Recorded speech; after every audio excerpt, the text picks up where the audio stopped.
What's up, Warriors fans, and welcome back to Warriors Latest. As always, I am your host, Max Arizin. Don't forget to like, subscribe, and hit that notification bell if you enjoyed the show today, as I do post new Warriors videos daily, and it does help the channel continue to grow as the season moves along. Now, we're finally through this 6-game road trip, and I gotta say, it wasn't the best, it wasn't the worst, but going 3-3 over these last 6 games, it was it was okay. I'll take it, but I would have preferred that the Warriors at least got one win against the Florida teams. But you know what? Beggars can't be choosers, especially right now when the Warriors are still trying to figure it out.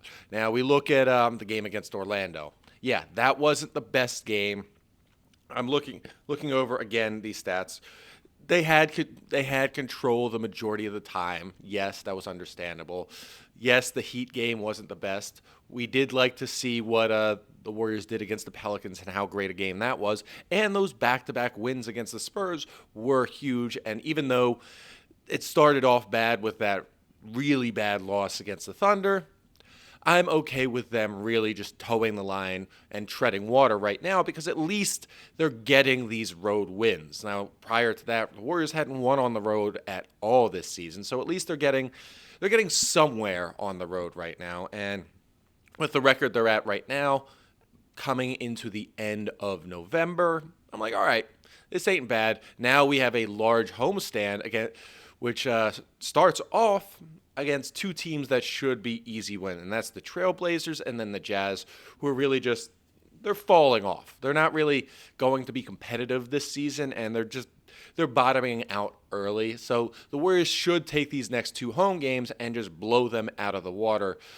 both on Friday, and then I believe the next game is on Friday is the Cup game against the Trailblazers, and then the next game is on Monday against the Jazz, which gives them a decent amount of time to rest before they have to go up against a tough team like the Rockets on Wednesday, which is the NBA Cup group play. Now, with that game, that's going to be a real test. That's going to be the Warriors' next real test because the Rockets are one of the top teams in the West, and they do have that line. It's sort of a revenge game from the first round of last year, and they're really gonna go out come after the Warriors from the get go. So having these extended days off, like an easy game on Friday versus the Blazers at home, then another easy game against the Jazz on Monday at home, it really, I guess,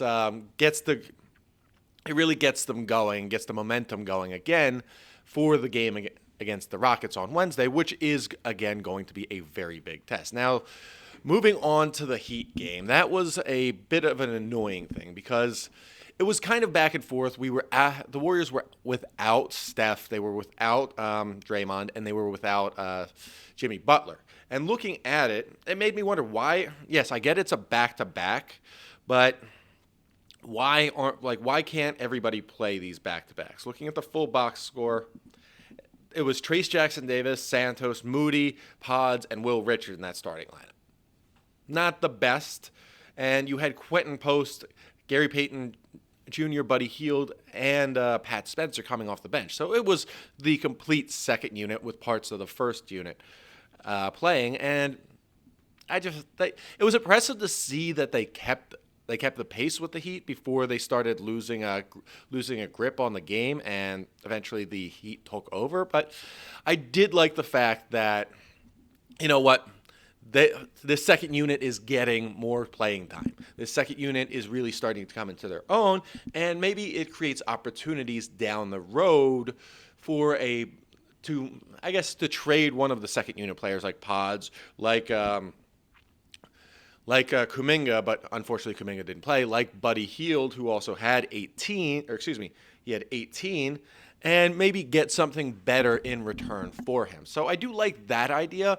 The only thing is that really bothered me is they couldn't keep it going. I mean, they really fought the entire game, but they ended up, if they lost by single digits, I would have been okay with it, but they ended up losing by 14. Now, looking at the other side, I'm like, all right, it was Wiggins, Bam, Norman Powell, Davion Mitchell, Jamie Jaquez, and pretty much everybody. Jovic wasn't playing. I don't see Tyler Hero wasn't playing. So they should have done a little more against them than what the stat sheet says, and they should have at least put up a better fight because, you know what, against teams that are they're not a tall team.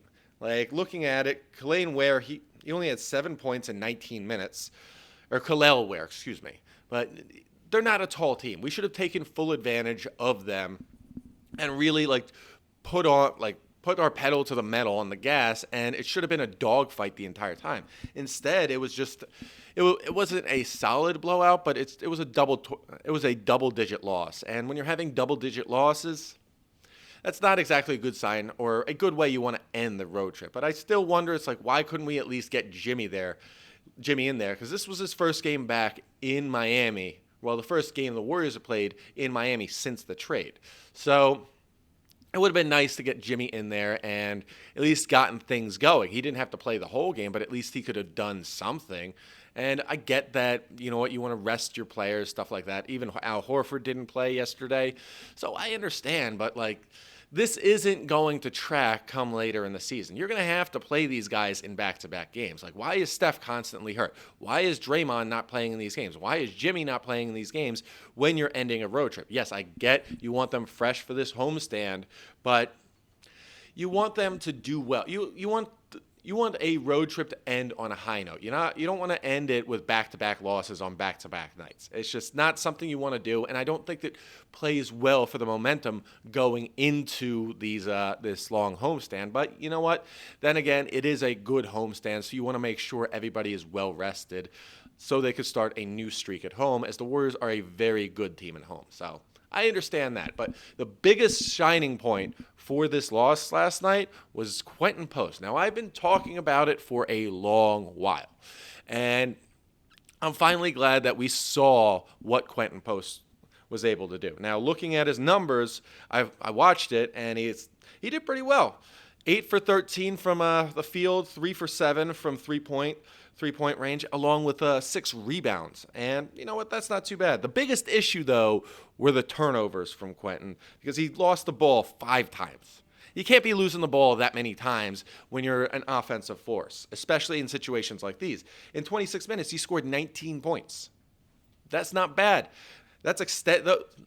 26 minutes is starter minutes.